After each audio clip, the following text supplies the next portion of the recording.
मन तू चल रे सुख के सागर, जहाँ शब्द सिंधु रत्नागर। कहते हैं कोट जन्म तन बरमत हो गए, कुछ नहीं हाथ लगा रे। कुकर सुकर खरबा बोरे, कौआ हंस बगारे। कोटि जन्म तू राजा की, न्या मिटी न मन की आशा। अपन आत्मा हम राजा भी रहे, इंद्र की पदवी, स्वर्ग के राजा भी हम रह चुके हैं, और कुबेर धन का देवता, वो पोस्ट भी हमारे पास रही है। और इंद्र कुबेर ईश की पदवी, ब्रह्मा वरुण धर्मराया विश्वनाथ के पुर को जाकर फिर भी वापस आया। जैसे ब्रह्मा विष्णु महेश की पदवी भी पाई, समय पूरा होने पर इनकी मृत्यु हो जाती है, इनका समय निर्धारित है। उसके बाद नई पुण्यात्माओं को उस पोस्ट पर रख दिया जाता है, और जो वर्तमान में चल रहे हैं जब मरेंगे उसके बाद इन ये 84 लाख योनियों में प्राणी रूप में हो जाएंगे। अब पुण्यात्मा हम कहाँ खड़े थे, अब परमात्मा के तत्व ज्ञान की रोशनी में आपको पता चलेगा। फिर क्या बताते हैं कि असंग जन्म तन मर्त्या हो गए, जीवित क्यों ना मरे रे। और 12 मद मैल मठ बोरे, बोर ना दे रहे। अभी तक हम 10वां द्वार की रटवा रखी थी ने, 10वें द्वार में भगवान है, नहीं 10वें द्वार में तो काल है। हमने 12वें द्वार में जाके परमात्मा मिलेगा। 10वां द्वार काल के ही जाल में रह जाता है। 11वां द्वार है जो 21 ब्रह्मांड पार करके और परब्रह्म के लोक में प्रवेश होता है, और 12वां द्वार है जो परब्रह्म के यानी अक्षर पुरुष के लोकों को 7 संग ब्रह्मांडों को पार करके वो सुराख द्वार है जो सतलोक में प्रवेश करता है। 12 मध्य महल मठ बोरे, वहां पर वो स्थान है, वो महल है, वो मठ है, वो स्थान है जहां बोर ना दे धरे रे, वहां फिर जन्म नहीं होता। कहते हैं दोजक भी सभी ते देखे, राजपाट के रसिया। अब जीवित कैसे मरना होता थोड़ा डिफाइन करते हैं। जीवित एक तो ये मरना होता है कि यहाँ की इच्छाएं समाप्त कर ले, चाहे कोई कितना धनी है रहेगा, उसको आपको ये पता होना चाहिए ये धन्य नहीं है इसका, ये तो बावड़ा है जो इसने अपना मान के बैठा। परमात्मा कहते हैं काया तेरी है नहीं, ये माया कहाँ से हो, जब शरीर छोड़ कर जाएगा इस कोठी ने सिर पर धर के ले जाएगा तू। कहते इस चक्कर में नहीं पड़ा मेरी भी कोठी और कार हो लंबी सी ना, मान चाहिए हमने। कबीरा सब जग निर्धना धनवंता नहीं कोई, धनवंता सो जानिए जिस पर राम नाम धन हो। तो हमने राम नाम का धनी बनना है। तो क्या बताते हैं कि असंग जन्म तन मर्त्या हो गए, जीवित क्यों ना मरे रे। कैसे मरे, बीड़ी शराब मांस तम्बाकू की कति इच्छा नहीं करे। लोग ये ब्याह शादी में ड्रामेबाजी करते हैं, डीजे बजाओ डांस करें, कोई दहेज बकवास देता है, नहीं अपनी इच्छा भी नहीं बने। जीवित मरना है, हमने परमात्मा के विधान में रहना है। और दूसरा टाइप ये है कि जैसे मान लीजिए प्रत्येक व्यक्ति अपने कार्य में इतना व्यस्त है और उसको समय नहीं जरा सा भी। नाइट सर्विस में जा रहा था एक व्यक्ति और सुबह वापस आना था, उसने कुछ काम कर रहा, कोठी बना रहा था कि रात रात में रिश्तेदार में मिलाऊं, सुबह आते फिर कोठी बनाऊंगा। कि जब मजदूर गड़बड़ कर गया, रास्ते में एक्सीडेंट हो, दुर्घटना मर गया। अब क्या चला उसके साथ, वो स्पीड खींच रहा था, रातों रात वापस आगे नो कर लूंगा। और परमात्मा के नाम साथ हो तो ये ऐसी दुर्घटनाएं टल जाया करती हैं। अब क्या बताते हैं कि आप जी सत्संग में आने लगते हो और आपको लगे कि कहीं कोई गड़बड़ ना हो जा, पाछेतानी ना हो जा पीछे से, तो ये सोच लो, मान लीजिए अब तो हम जीवित हैं और सत्संग में 2 दिन 3 दिन 4 दिन लग जाएंगे तो कोई दिक्कत कोई नहीं। कोई काम बिगड़ेगा, पहले तो भगवान की भक्ति करने वालों के काम नहीं खराब होया करते, सत्कर्म मान लेना। परमात्मा आपके घर पर बैठ जाएगा लठ लेकर, अगर आप सच्चे दिल से मालिक की तरफ समर्पित होकर। तो कितनी बात है उनको छोड़कर चल पड़ो, क्योंकि यहाँ बुलाने का उद्देश्य क्या है दास का, कि आपको नए सिरे से रंगना है। और यहाँ आने से आपको पुण्य बहुत मिलते हैं। हम बहुत युगों युगों से अपने कर्म बिगाड़ चुके हैं, हम पाप इकट्ठे कर चुके हैं, हम पुण्यों का नाश कर चुके हैं। इंद्र कुबेर ईश की पदवी, बड़े बड़ी पद पा करके राजा बन के ना जाने कितने अपने सुख भोग लिए, फिर हम ऐसे कंगाल बन गए भक्ति ठीक ना करने से। तो यहां आने से आपको बहुत पुण्य मिलता है, सेवा करने से, सत्संग सुनने से, 2 पैसे दान करने से, आशीर्वाद से, हर तरह से आपको जो है ना पुण्य के इंजेक्शन से लाए जाते हैं ताकि आपकी भक्ति और आपका समर्थता बढ़े, भगवान की भक्ति बढ़े। तो ये सोचकर चल पड़ो कि अब तो हम जीवित हैं और ये राजा लोग मरण लग रहे, कल परमानेंट मृत्यु होगी तब क्या करेंगे, ये काम फिर भी यहीं रह जाएगा। नो सोच ले हमारी मृत्यु होगी जब चल पड़ा इधर को, और ये सोचकर चल पड़े कि 3 दिन मर गया मैं,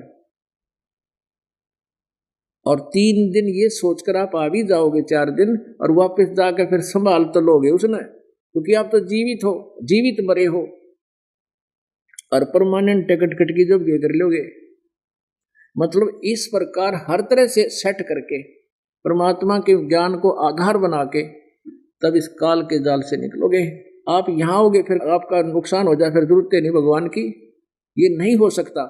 लेकिन हमारा दिल ना डटता, ये मन हमने भुका लिया, आत्मा को ये डिस्टर्ब करके रखता है, और आत्मा इस ज्ञान का जब आधार बना लेगी फिर इसका नहीं सुनेगी बिल्कुल भी। और फिर देखना मिट्टी भी सोना बनने लग जाएगी आपके घर की, जिस दिन सच्ची श्रद्धा आपकी भगवान में होगी। तो क्या बताते हैं, असंग जन्म तना मरत्या हो गए, जीवित क्यों नाम रह रे, और 12 मद मैल मठ बोरे बहुर ना दे दर रे, दोजक भीष्ट सभी दे देखे राजपाट के रसिया, और 3 लोग से भी तरपत को ना ये मन भोगी खसिया।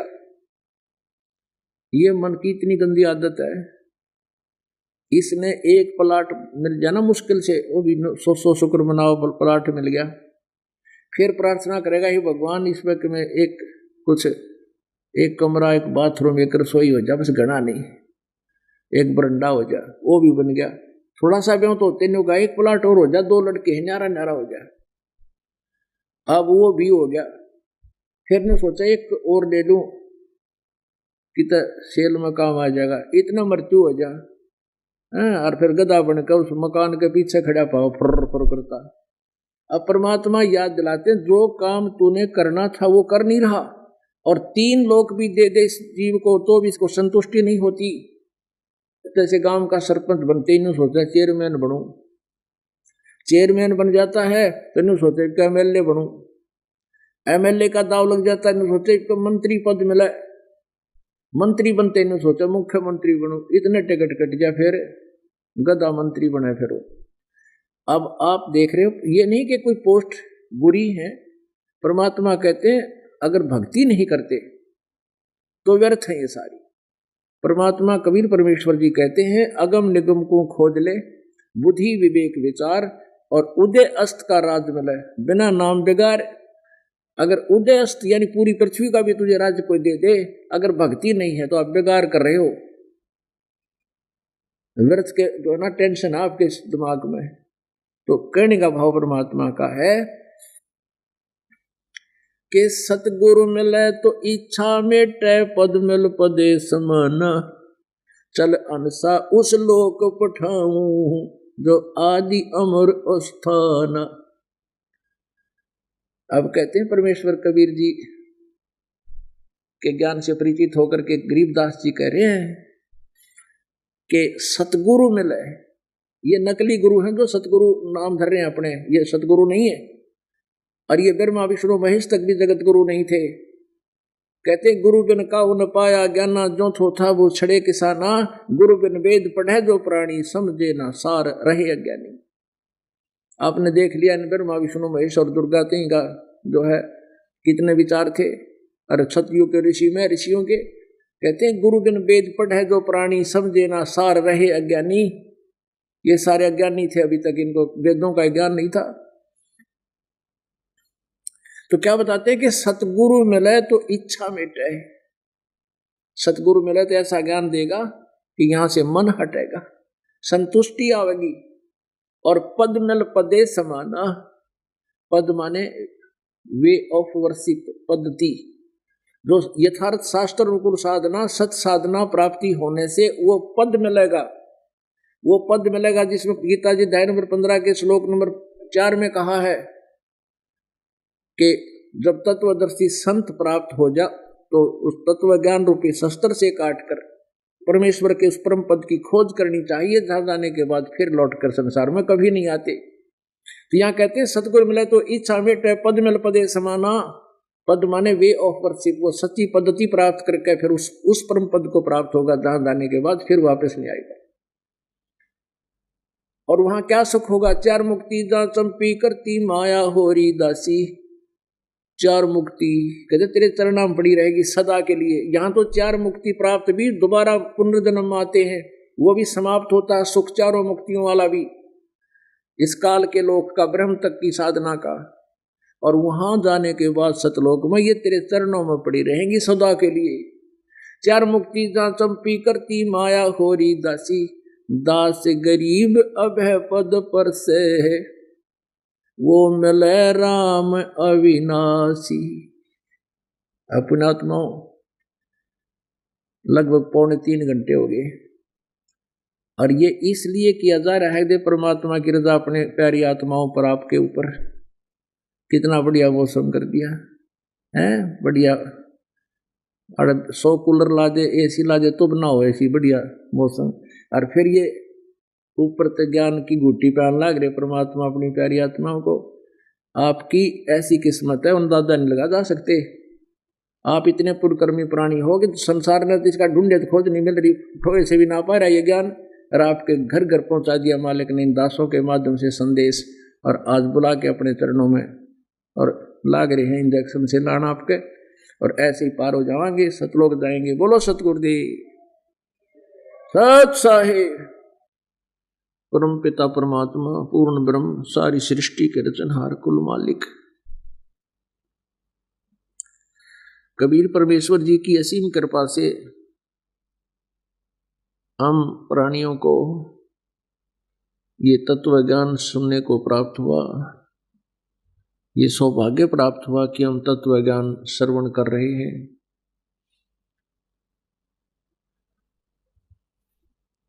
परमेश्वर कबीर देव जी प्रत्येक युग में आते हैं, और प्रत्येक युग में आकर के प्रभु एक लीला करते हैं। सतलोक से चलकर आते हैं और अपनी प्यारी आत्माओं को जो परमात्मा की तरफ में युगों से भटक रही होती हैं, रास्ता उनको मिलता नहीं, क्योंकि काल भगवान ने, जिसके ब्रह्मांड में हम रह रहे हैं, ये काल भगवान का लोक है। यहाँ केवल दुख के अतिरिक्त कुछ भी आपको नहीं मिल सकता। जैसे बबूल के वन में, जहाँ कीकरों का वन हो, उसमें कांटों के अतिरिक्त कुछ नहीं मिलता। थोड़ी सी राहत सर्दी गर्मी से मिल सकती है कुछ, वो भी अस्थायी सी। तो इसी प्रकार ये काल का लोक है, इसमें दुख के अतिरिक्त प्राणी को कुछ भी प्राप्त नहीं होता। ये बबूल का वन है। और सतलोक वो एक बाग है जिसमें अमृत फल लगते हैं। तो हम उस सतलोक को छोड़कर यहाँ काल के लोक में आ गए। हमसे बहुत भारी भूल बनी हुई है, और उस भूल का हमें कितना दंड मिल रहा है ये भी कम है। मनुष्य जीवन में कोई प्राणी सुखी नहीं है। परमात्मा कहते हैं झूठे सुख को सुख कहे, ये मान रहा मनमोद, सामने घुट्टी लाली बन गया टीटी। और सुबह उठते हैं फिर वही काम, वही दुर्गति, सारा दिन धक्के खाओ, 2 पैसे जोड़ो, फिर उसको कहीं और बर्बाद कर बैठे। तो इस झूठे सुख को हम सुख मान बैठे। संतान उत्पत्ति होगी, खुशी हुई, कल को छीन ली काल ने, टक्कर मारी, रोए, कहते हैं यहाँ क्या सुख है तुम्हें। तो ये ज्ञान देने के लिए परमात्मा यहाँ आए थे, और ये ज्ञान बहुत पुण्यकर्मी प्राणियों को ही प्राप्त होता है। वेद भी गवाही दे रहे हैं, एविडेंस दे रहे हैं कि वो परमात्मा स्वयं सतलोक से गति करके यहाँ आते हैं और अच्छी आत्माओं को मिलते हैं। आप उन अच्छी आत्माओं में से हो जिनको ये तत्व ज्ञान प्राप्त हो रहा है। जिनके लिए परमात्मा भटक रहे हैं।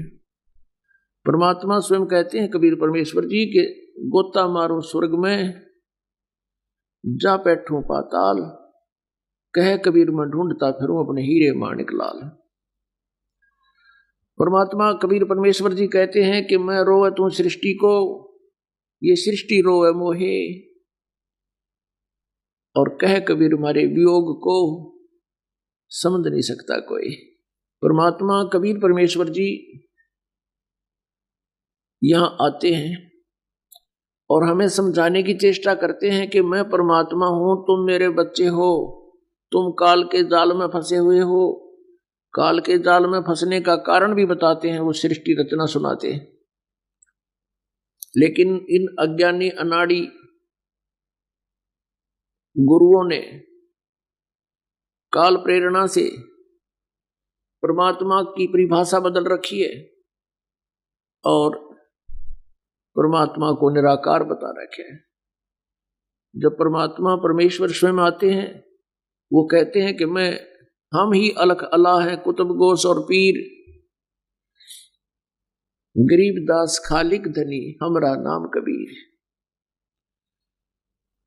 हम ही अलख अला हैं, हम ही यानी वो परमात्मा हैं जो परोक्ष रूप हैं, जो गुप्त रहते हैं। जैसे यजुर्वेद अध्याय नंबर 40 के मंत्र 17 में लिखा है कि वो परमात्मा पूर्ण ब्रह्म, पूर्ण परमात्मा तो परोक्ष है, ऊपर गुप्त है।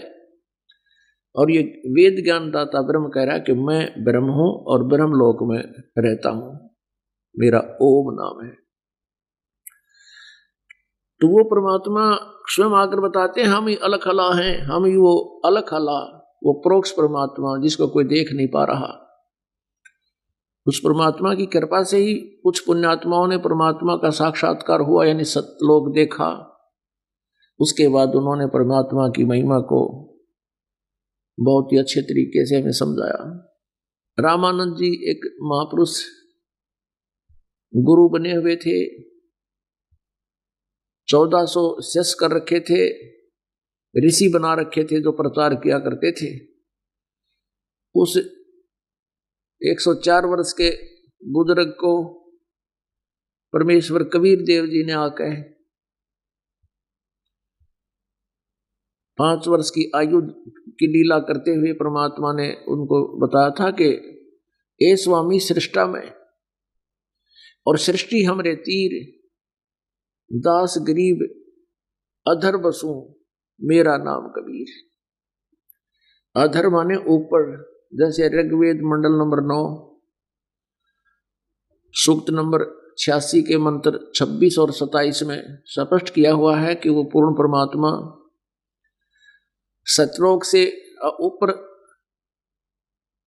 तीसरे मुक्ति धाम में रहता है, ध्रुवलोक के तीसरे स्थान पर विराजमान है, और वहां से गति करके नीचे आता है, वो कबीर देव है। और वो साधक के संकटों का निवारण करता है, मर्दन करता है, अपने रूप को हल्का करके, अपने रूप को हल्का करके। क्योंकि परमात्मा का सतलोक में जो स्वरूप है उस मनुष्य सदृश है, और उसके एक रोमकूप की शोभा करोड़ सूर्य मिला दे, करोड़ चंद्रमा, तो भी उनकी रोशनी परमात्मा के एक रोमकूप से कम रहे। यदि वो परमात्मा परमेश्वर एज इट इज उसी शरीर से यहां आ जाए तो हमारी आंखें बंद हो जाएं, जैसे उल्लू की आंखें सूर्य नहीं देख सकती। इसलिए वो परमात्मा अपना अन्य शरीर हल्के तेज पुंज का बना करके यहां आता है और हमें ज्ञान देते हैं। इसीलिए यजुर्वेद अध्याय नंबर 5 के श्लोक नंबर 1 में, मंत्र नंबर 1 में इन दोनों सतीथियों का वर्णन किया है। अग्ने तनुरसी, अग्नि शब्द यहां इसलिए प्रयोग किया है कि वो परमात्मा का शरीर बहुत तेजों में है, इसलिए परमात्मा को अग्नि शब्द से संबोधित किया है। अग्नि माने वो तेजों में शरीर युक्त परमात्मा, वो तेजों में परमेश्वर, स्वयं प्रकाशित परमात्मा, तनुष असी उसका शरीर है। और दूसरा लिखा कि विष्णुवे तवा सोमस्य तनुरसी, विष्णुवे माने सबका धारण पोषण करने के लिए, तवा माने उस, सोमस्य माने उस अमर पुरुष का, तनु माने शरीर, असी माने है। और वो अतिथि रूप धारण करके, एक अतिथि जैसी सतिथि में यहाँ आते हैं। अतिथि माने जिसके आने की तिथि पूर्व ज्ञान ना हो, निर्धारित ना हो, अचानक आ जावे, राह चलता उसको, या वैसे कोई रिश्तेदार, तो उसको अतिथि बोलते हैं। और वो अतिथि कुछ समय के लिए ही आता है, 1 दिन 2 दिन 4 दिन, उसके बाद वो लौट जाता है। तो ऐसे अतिथि रूप में वो परमात्मा यहाँ आता है, अपनी प्यारी आत्माओं को यथार्थ ज्ञान बताता है, और फिर वो चला जाता है। यजुर्वेद 5वें अध्याय का प्रथम मंत्र स्पष्ट कर रहा है कि वो अतिथि रूप में जो आता है परमात्मा, वही सबको पूज्य है, सत्कार के योग्य है। तो पुण्यात्मा, जब परमेश्वर यहाँ आए थे तो अपनी महिमा स्वयं भी बताते थे कि मैं पूर्ण परमात्मा हूं, लेकिन अज्ञान के आधार से हमने भगवान को परमात्मा स्वीकार नहीं किया। इसलिए भगवान क्या कहते हैं, मैं रोवत हूं सृष्टि को कि तुम मेरे बच्चे हो, या काल के जाल में तुम फंसे हुए हो, तुम्हारी क्या दुर्गति हो रही है, तुम्हारे को यहाँ मिसगाइड करके, भ्रमित करके एक ब्लैकमेल किया जा रहा है। ये काल जो है एक विलियन है, तुम्हें सत्य से परिचित नहीं होने दे रहा। और जो संत इसके प्रचारक हैं, गलत ज्ञान प्रचार कर रहे हैं, वो इसके एजेंट हैं, वो भी पाप के भागी बन रहे हैं। और तुम ढूंढ रहे हो मुझे, मैं रोवत हूं सृष्टि को, ये सृष्टि रोए मोहे, सभी दुखी हैं। राजा लोग भी जब तंग हो जाते हैं, भगवान की प्रार्थना करते हैं, स्तुति करते हैं, उससे अपने राज्य में सुख शांति मांगते हैं। तो इससे सिद्ध है कि जब राजा को भी भगवान की आवश्यकता पड़ती है और वो भी दुखी है, और याचना करते करते उनकी दुर्गति हो जाती है, राहत नहीं मिलती, तो इसका कारण क्या है? इसका कारण ये है कि जो परमात्मा हमारे प्रारब्ध में परिवर्तन कर सकता है, उस परमात्मा की जानकारी हमें नहीं। जो हमारे तीनों तापों का नाश कर सकता है, उस परमात्मा की जानकारी, उसके पाने की विधि और किन स्थिति में, किस साधना से वो परमात्मा हमारे पाप नाश करता है, ये हमें जानकारी नहीं। जिस कारण से हम प्रभु की प्रार्थना भी करते रहते हैं, उसकी चिल्लाते रहते हैं, रोते रहते हैं, जैसा भी इन भ्रमित करने वाले ऋषि संतों ने हमें मार्गदर्शन किया है, उसके आधार से भी हम पीछे नहीं हट रहे। प्रार्थनाएं करते हैं, साधनाएं करते हैं, धार्मिक अनुष्ठान भी करवाते हैं, लेकिन कोई लाभ नहीं होता। इसलिए परमात्मा परमेश्वर कबीर देव जी कह रहे हैं, मैं रोवत हूं सृष्टि को, ये सृष्टि रोवे मोहे। और गरीबदास जी जो परमात्मा से परिचित हुए, वो परमात्मा की महिमा उन्हीं की कृपा से कह रहे हैं। गरीबदास इस वियोग को समझ नहीं सकता कोई। पुण्यात्माओं, जब तक हम तत्व ज्ञान से परिचित नहीं होंगे, तब तक हम ना तो सत भक्ति कर सकते और न ही हम विकारों से रहित हो सकते। जैसे कोई व्यक्ति प्रारब्ध के कर्म अब संस्कारवश परेशान है, कोई संकट उस पर आया हुआ है, तो उसके निवारण के लिए वह पहले तो कोशिश करता है कोई साधु संत मिले। तो साधु संत के लिए वो कहाँ कहाँ जाते हैं, कोई उसको मार्गदर्शन कर देता है कि वहाँ एक झाड़े लाने वाला है, तुरंत ठीक कर देता है, वहाँ जाता है। फिर कोई कह देता है कि वहाँ एक भविष्य वक्ता है, एक हस्तरेखा देखने वाला है, फिर वहाँ जाता है। वो भी कुछ दिन उसको बहकाता है, ऐसी ऐसी साधना कर दे, इतना दान कर दे, ऐसा कर दे, फिर वहाँ भी करता है। फिर बताते हैं कि वहाँ एक संत है, संत के पास भी जाता है। तो पहले जाते ही वो संत भी कुछ अपनी क्रियाएं देता है। जब उन क्रियाओं से लाभ नहीं होता, फिर वो संत कह देता है, क्योंकि वो चतुर होता है। वो कह देता है कि भाई तेरे प्रारब्ध के अंदर ये तो तेरे भाग्य में लिखा है, ये कष्ट तो तुझे भोगने से ही समाप्त होगा। फिर भी ये आत्मा हार नहीं मानती, क्योंकि इसको मालूम है कि कोई ऐसी परम शक्ति है जो दुखी को सुखी कर सकता है। इसलिए परमात्मा की चाह आज तक आत्मा से हटी नहीं, तो वो फिर कहीं और जाता है, वहां भी उसके साथ यही होता है। उसके बाद फिर क्या करता है वो प्राणी, उस संकट निवारण के लिए बूटी लगाने लग जाता है, शराब पीने लग जाता है कि टेंशन कम हो जाएगी। वह तो और ज्यादा बढ़ेगी टेंशन, क्योंकि वो पैसा और लग गया उसमें। अब तो पी के घूटी ला का हो गया, तो थोड़ी देर के लिए पड़ के सो गया, सुबह उठते हुए टेंशन फिर तैयार है। तो पूर्ण परमात्मा परमेश्वर कबीर देव जी हमारे इस प्रारब्ध के संकट को नाश कर सकता है। तीन ताप का भी नाश परमेश्वर कबीर जी ही कर सकते हैं। अब जैसे किसी को व्यवसाय में घाटा हो रहा है, हानि हो रही है, तो वो भी संतों के पास जाता है, उसको कोई जंतर मंत्र बता देता है, ऐसे कर ले, वो ऐसे करना शुरू कर देता है। जब कोई राहत नहीं मिलती है तो फिर वो 2 नंबर के काम शुरू कर देता है, कोई रिश्वत लेता है, कोई मिलावट करता है, दूना पाप का भागी बन जाता है। इसलिए परमेश्वर कबीर देव जी कहा करते थे, तुम कौन राम का जपते जापम, तात कटना तीनू तापम। तुम कौन राम का जाप जपते हो, कौन से भगवान की साधना करते हो, जिससे तुम्हारे 3 ताप भी नाश नहीं हो रहे। 3 ताप के अंदर कौन कौन सी समस्याएं होती हैं। किसी ने श्राप दे दिया हो, वो श्राप के कारण कष्ट आना। किसी ने किसी पे जंतर मंतर कर दिया हो, जैसे कहते हमारा दोहना फलाने ने कुछ करवा दिया, गाल गलवा दी। तो ये 3 ताप के अंदर इस प्रकार के कष्ट होते हैं। परमात्मा कबीर परमेश्वर जी हमारे इन 3 तापों का नाश कर सकते हैं। किसी को प्रेत बाधा है, ये भी 3 ताप के अंतर्गत है।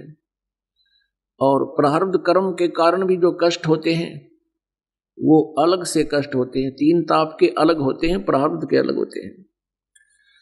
तो वो परमात्मा संपूर्ण कष्टों को, पापों को नाश कर सकता है, और कोई भी प्रभु पाप नाश नहीं कर सकता। जैसे कई श्रद्धालु श्री कृष्ण जी अर्थात श्री विष्णु जी के विषय में एक लोक वेद सुना देते हैं कि ये पूर्ण परमात्मा है, सभी पापों का नाश कर देते हैं। उदाहरण के लिए कहते हैं कि जैसे गीता जी अध्याय नंबर 18 के श्लोक नंबर 66 में गीता ज्ञानदाता, ये श्री कृष्ण जी को गीता ज्ञानदाता कहते हैं, इसलिए सभी श्लोकों को अनर्थ करके श्री कृष्ण जी तक सीमित कर दिया। सर्वधर्मान परित्यज माम एकम शरणम व्रज, अहम तवा सर्व पापेभ्यो मोक्षामि मा शुच।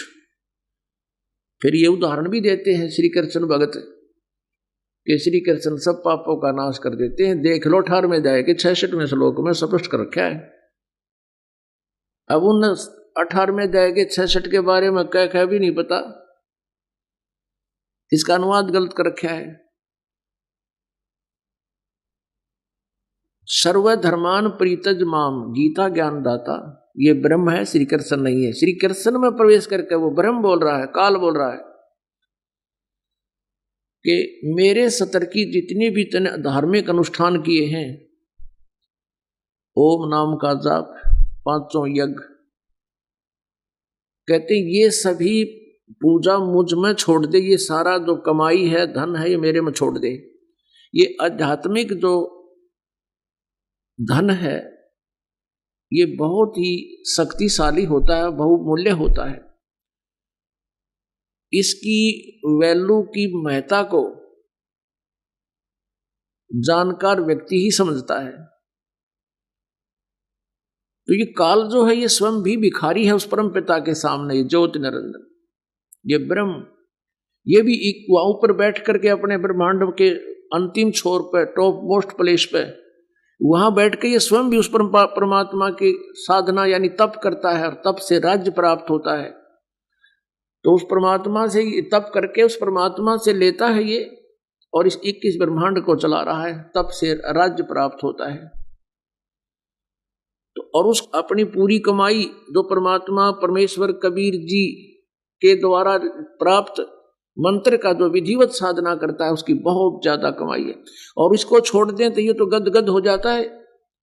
और हम क्या करते रहे, उस कमाई का ओम नाम के जाप को और यज्ञ हवन आदि जो भी धर्म करते थे उसका प्रतिफल हम ब्रह्मलोक में जाकर वहां भोग आते थे। वो महास्वर्ग है। स्वर्ग एक ऐसा है जैसे रेस्टोरेंट होता है, रेस्टोरेंट में धनी लोग ही जा सकते हैं, जैसे कुल्लू मनाली गर्मियों के दिनों में, इधर राजस्थान हरियाणा पंजाब उत्तर प्रदेश आदि के, मध्य प्रदेश आदि के जो कोई सेठ साहूकार हैं वो वहां चले जाते हैं, 20-30-50 हजार रुपये ले जाते हैं, होटल में रुक जाते हैं, सुहाना मौसम होता है और घंटी बजाते ही सब आहार उनको उपलब्ध हो जाता है और खा के घूमो फिरो से विश्राम करो।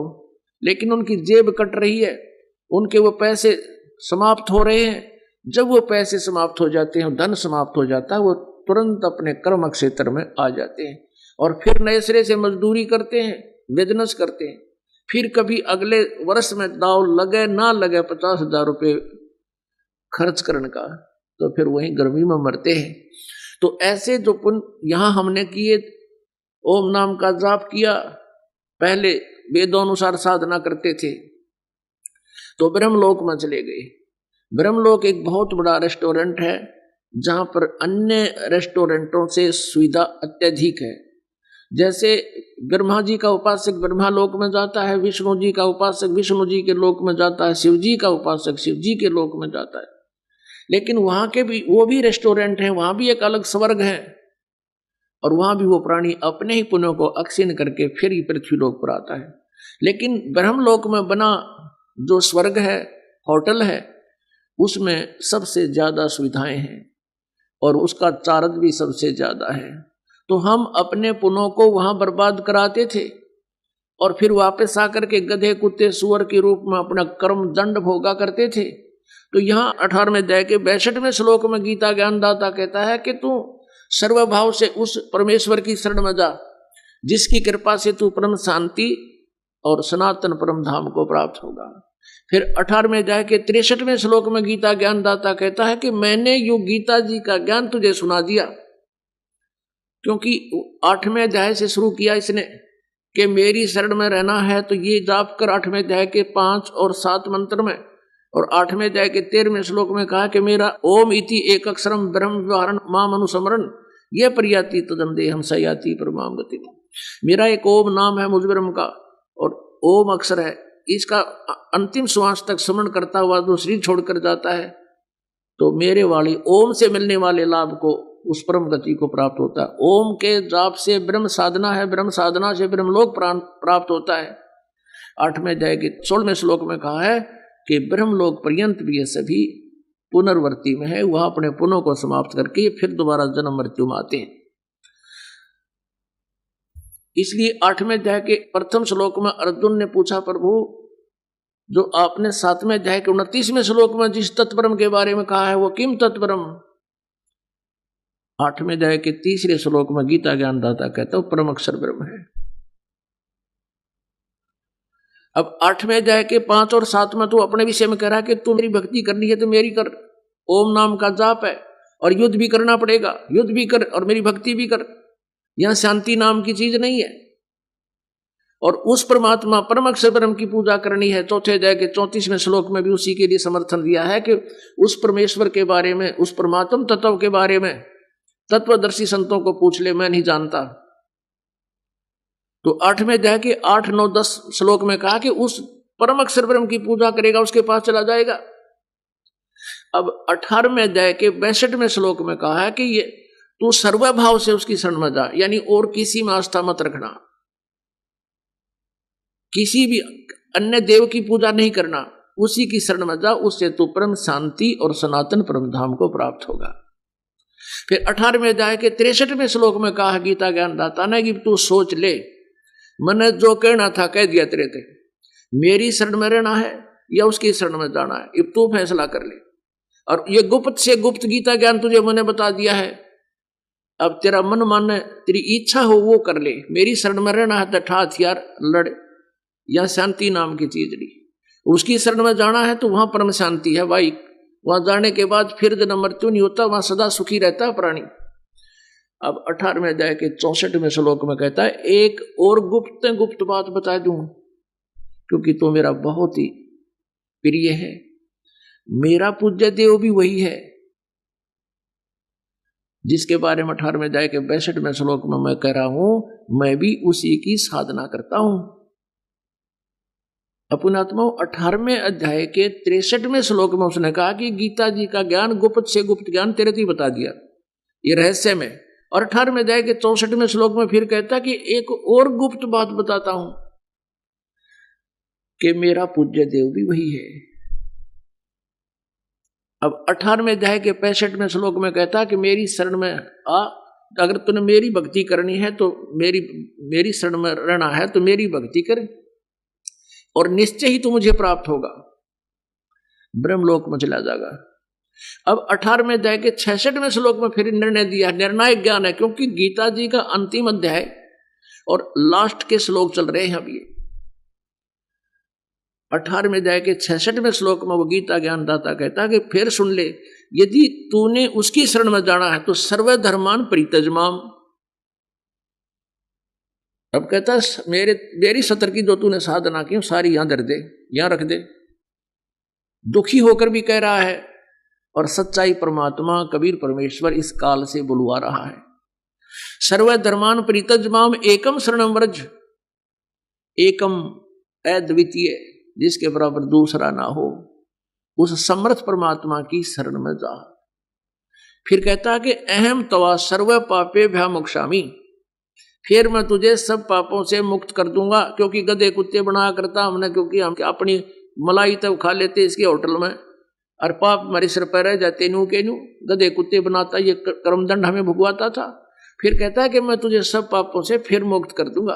अब जैसे कोई किसी ने कर्जा ले रखा है और मजदूर लग रहा है उसके कि मेरी मजदूरी कर पूरे कर दे, अब उसने उसको कोई सेठ साहूकार कोई सा तरीका बता दे अलग से कि ले भाई ये मजदूरी कर, ये बिजनेस कर, तो सेठ हो जाएगा। तो सेठ ज्यादा पैसे हो गए तो उसके पैसे दे देगा जिसके वो पैसे ले रहा था, कर्जा ले रखा है, तो कर्जा देने के बाद वो उसको मुक्त कर देगा, यानी मजदूरी से हटा देगा। जैसे कोई सेठ है, साहूकार है नरमात्मा का, उसको किसी के 1-2 लाख रुपये कोई गरीब आदमी ले रखे हैं और वो उसका मजदूरी कर रहा है, उसको देकर 2 लाख रुपए उसे छोड़वा लेता है, और फिर साथ में उसको कहता है ले बेटा तू अपना कोई बिजनेस भी कर ले, मेरे पैसे देते रहना, तो उससे तो फ्री होया। तो यहां परमात्मा ने हमें ऐसा ही कर रखा है कि इसका भी ऋण उतारण की तरीके बता दिए, ओम नाम का जाप, ये 500 यज्ञ, और फिर साथ में अपनी कमाई की विधि भी बता दी, सारनाम में जो 3 मंत्र है। तो इस तरीके से इस विधि से हम परमात्मा पाएंगे। तो यहां जो 18वें अध्याय के 66वें श्लोक को ये गलत अनुवाद किए हुए हैं, वर्तमान इन्होंने आना कर दिया। एक इंग्लिश वर्ड है गो मीन जाना, और गो का अर्थ कोई आना किए हुए है कहीं सेंटेंस का, तो उसने अनर्थ कर रखा है, क्योंकि वो सेंटेंस के भाव को समझा नहीं। तो ऐसे ही इन गीता अनुवादकर्ताओं ने श्रीमद् भगवत गीता के पवित्र ज्ञान को, ये रहस्य को समझ नहीं सके। तो यहां परमात्मा कबीर परमेश्वर जी कहते हैं कि तुम कौन राम का जपते जापम, तात कटे नाति नूतापम। श्रीमद् भगवत गीता अध्याय नंबर 2 के 37 और 38 श्लोक में कहा है कि अर्जुन तू लाभ हानि को छोड़कर युद्ध के लिए तैयार हो जा। और फिर कहा कि यदि तू युद्ध में मारा गया तो स्वर्ग प्राप्ति होगी, और युद्ध में विजयी हुआ तो पृथ्वी का राज भोगेगा, इसलिए तू युद्ध कर। अब ये काल की अटकलबाजी है, ये वेद ज्ञान नहीं है। गीता जी में दो प्रकार का ज्ञान है, जो वेदों से मिलता है वो तो वेदों वाला है, और कुछ इस काल भगवान ने युद्ध कराने के लिए तिगड़मबाजी की है, और वो ज्ञान अलग से आपको महसूस होगा। जैसे यहां एक तरफ तो कह रहा है ये काल के तू लाभ हानि छोड़ के और युद्ध कर ले, उसकी लाभ हानि की चिंता ना कर, और तुरंत ही लाभ हानि याद दिला रहा है कि युद्ध में मारा गया तो स्वर्ग में जाएगा, और विजय हुआ तो राज भोगेगा। लाभ हानि तुरंत आप भी बता रहे हैं, और उधर से कह रहा तू लाभ हानि छोड़ दे। तो ये जो अटकलबाजी है ये तो है काल की, और बाकी जो ज्ञान दिया हुआ है परमात्मा के बारे में जानकारी दी है कि वो परम अक्षर ब्रह्म है, वो पूर्ण मोक्षदायक है, वहां जाने के बाद फिर लौट कर प्राणी संसार में नहीं आते, ये वेदों का ज्ञान है। ये देखिएगा, यह है श्रीमद् भगवत गीता, गीता प्रेस गोरखपुर से प्रकाशित है, जयदयाल गोविंद का इसके अनुवादक है।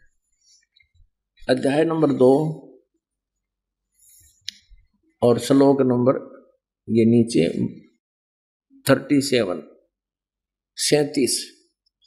या तो युद्ध में मारा जाकर स्वर्ग को प्राप्त होगा, अथवा संग्राम में जीतकर पृथ्वी का राज भोगेगा। इस कारण से अर्जुन युद्ध के लिए निश्चय करके खड़ा हो जा। आगे देखो 38 में क्या कहता है गीता ज्ञानदाता कि जय पराजय लाभ हानि सुख दुख को समान समझकर उसके बाद युद्ध के लिए तैयार हो जा। इस प्रकार युद्ध करने से पाप को नहीं प्राप्त होगा। अब देख लो, ये काल का ऐसा ज्ञान है, इसने सब जगह अड़ंगा अड़ा रखे है। अब एक तरफ तो कह रहा है कि जय पराजय भूल जा, लाभ हानि ने समान समझ ले और फिर युद्ध कर ले, और फिर लाभ हानि आप बता रहा है। तो पुण्यात्मा, बिना लाभ हानि के कौन सिर फड़वावे, युद्ध कौन करे? और फिर साथ में कहता है कि तुझे पाप नहीं लगेंगे। पुण्यात्मा, युद्ध हो गया, लाखों लोग मर गए, कौरवों का नाश हो गया, पांडवों को राज्य प्राप्त हो गया, युधिष्ठिर राजगद्दी पर विराजमान हो गया। कुछ दिन के बाद युधिष्ठिर को भयंकर सौपन आने लगे, बहुत बुरे सौपन आने लगे, जैसे कटे हुए सिर, जैसे युद्ध में वो देखी उसने हालत, तलवारों से ऐसे शीश काट दिए जाते थे। वो कहीं पड़ा है, धड़ कहीं पड़ी है, बुरा हाल, खून की नदियां बहगी, और रण क्षेत्र में मरे हुए व्यक्तियों की विधवाएं हाहाकार मचा रही हैं, रो रही थी, अपनी चूड़ियां फोड़ रही थी। युधिष्ठिर स्वयं भी गंगा पर स्नान करने गया तो वहां देखा औरतों का बुरा हाल। उसके बाद रात्रि के समय सोते ही उसको ये प्रेत आत्मा, प्रेत बाधाएं प्रारंभ होगी, वो मरे हुए व्यक्ति उसे दिखने लग गए, ऐसे भयभीत होकर बैठ जाए, चारों तरफ देखे आंखें फटी फटी सी होगी, खाना पीना छूट गया। चारों पांडवों को जो पता चला कि ये हालत होगी है भाई की, तो उन्होंने श्री कृष्ण जी के पास ले जाकर युधिष्ठिर को दिखाई, उसकी बुरी हालत हो चुकी थी। और क्योंकि श्री कृष्ण जी पांडवों के आध्यात्मिक गुरु थे, गीता जी अध्याय नंबर 2 के श्लोक नंबर 5-6 में ये खुद कहता है अर्जुन के आप मेरे गुरु हो, और मेरे हित में जो हो वही आप बताना। तो ये आध्यात्मिक गुरु थे, श्री कृष्ण जी के पास जाकर के प्रार्थना की कि गुरुदेव हमारे भैया युधिष्ठिर जी को ऐसे ऐसे भयंकर सौपन आ रहे हैं, सारी कहानी बताई। तो उन्होंने कहा कि इसका कारण और समाधान बताइए। कारण श्री कृष्ण जी ने बताया कि तुमने जो युद्ध में बंधुघात किया, युद्ध में जो तुमने आपस में भाई मार डाले, रिश्तेदार मार दिए, सैनिक मार दिए, वो पाप तुम्हें दुखदाई हो रहा है। और समाधान क्या है ये सुन लो। समाधान इसका है कि धर्म भंडारा करो, धर्म यज्ञ करो। एक यज्ञ करो और उसमें पृथ्वी लोक के सभी जितने भी महान आत्मा, साधु संत भक्त, तो उस समय तकरीबन सभी भगवान की भक्ति किया करते थे और वेदों अनुसार ही साधना होती थी, ये अन्य पूजाएं बहुत कम होती थी। और ऋषि महर्षि जितने थे सभी को आमंत्रित करो, 33 करोड़ देवता, स्वर्ग के देवताओं को भी निमंत्रण दो, और एक पंचमुख का शंख, पंचायन शंख, वो पंचमुख का शंख अलग से सुसज्जित स्टेज बनाकर अलग से आदर से रखा जाएगा।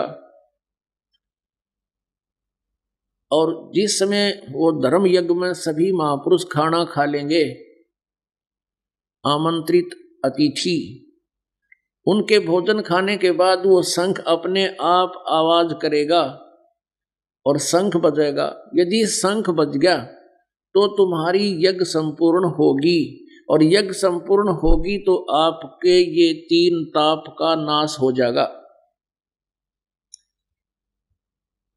ये समाधान बताया है। और उसमें लाखों रुपए खर्च होने थे, उस समय के लाखों, आज के तक खरबों। अब अर्जुन ने जब ये श्री कृष्ण जी के मुख से बात सुनी कि तुम्हें युद्ध में किए हुए वो पाप दुखदाई हो रहे हैं, एकदम उसको स्ट्राइक हुई, उसको शौक सा लगा, झटका सा लगा कि गीता ज्ञान देते समय तो ये भगवान कह रहे थे कि तुम्हें कोई पाप नहीं लगेंगे, तू तो निमित्त मात्र है, युद्ध कर ले। आज श्री कृष्ण जी कह रहे हैं तुमने युद्ध में किए हुए उन हत्याओं का पाप दुखदाई हो रहा है। श्री अर्जुन के मन में ये बात आई थी कि भगवान को टोक दूं, पूछूं, इसकी क्लैरिफिकेशन मांगूं कि उस समय तो आप क्या कह रहे थे, आज क्या कह रहे हो। एकदम उसके अर्जुन के माइंड में फिर दूसरी बात आ गई कि ये थी, अब मैंने वाद विवाद कर दिया श्री कृष्ण जी के साथ, और इस धर्म यज्ञ में लाखों रुपए खर्च होंगे और भाई का तब संकट निवारण होगा। और यदि मैंने वाद विवाद कर दिया तो भाई युधिष्ठिर महसूस ना कर ले कि अर्जुन मेरे संकट निवारण में धन व्यय होता देखकर विचलित हो गया, ये प्रसन्न नहीं है, ये मेरे संकट का निवारण कराना नहीं चाहता, ये लोभ के मारे श्री कृष्ण जी से विवाद करने लग गया। ऐसे इसके मन में धारणा होगी तो ये फिर समाधान नहीं करवाएगा, ये मर जाएगा, ऐसा व्यक्ति है, ये पैसा नहीं लगने देगा। इस दृष्टिकोण से उसने उस समय तो श्री कृष्ण जी से कोई वाद विवाद नहीं किया और सहर्ष स्वीकार किया कि जो आज्ञा आपकी प्रभु वही होगा। स्थान और समय निहित कर दिया गया श्री कृष्ण जी द्वारा। 33 करोड़ देवता, 88,000 ऋषि, 9 नाथ, 84 सिद्ध और सभी 56 करोड़ यादव जो श्री कृष्ण जी के वंशज थे, वो तो उनके चोला न्योत देनी थी, क्योंकि अर्जुन ब्याह रखा था, कृष्ण की बहन अर्जुन का ब्याह रखी थी, वो तो फिर यादव तो बुलाने थे सारे। 56 करोड़ यादव वहां पर आए हुए थे और सभी देश विदेश के सभी को बुला लिया गया था। द्वापर युग में परमेश्वर कबीर देव जी करुणा में नाम से आए हुए थे। जैसे सतयुग में सत्सुकृत नाम से आते हैं, कुछ दिन अतिथि रूप में, यानी 100, 150, 200 वर्ष रहकर चले जाते हैं, उस युग अनुसार एवरेज पीरियड घटता बढ़ता रहता है। और सतयुग में सत्सुकृत नाम से आए थे, त्रेता में मुनिंदर नाम से परमात्मा आए थे, और द्वापर में करुणामय नाम से आए थे, और कलयुग में वही परमेश्वर पूर्ण ब्रह्म परम अक्षर ब्रह्म कबीर नाम से आए थे, कबीर नाम से, और धाणक जुलाहे की भूमिका बनारस में करके सहस्री आए थे, सहस्री चले गए थे। ऐसे ही करुणा में नाम से द्वापर में परमात्मा आए हुए थे, और उस समय भी परमेश्वर यही अमृत ज्ञान प्रचार किया करते थे जो वाणी आज हमें उपलब्ध है। उसमें बहुत ही कम पुण्यात्माओं, इक्का दुक्की पुण्यात्माओं ने परमात्मा कबीर देव जी के इस ज्ञान को स्वीकारा था। उनमें से एक वाल्मीकि जाति में एक सुदर्शन नाम के हंस थे, जो परमात्मा कबीर जी करुणा में जी के शिष्य थे। वो इस ज्ञान से परिचित थे और सत साधना करते थे।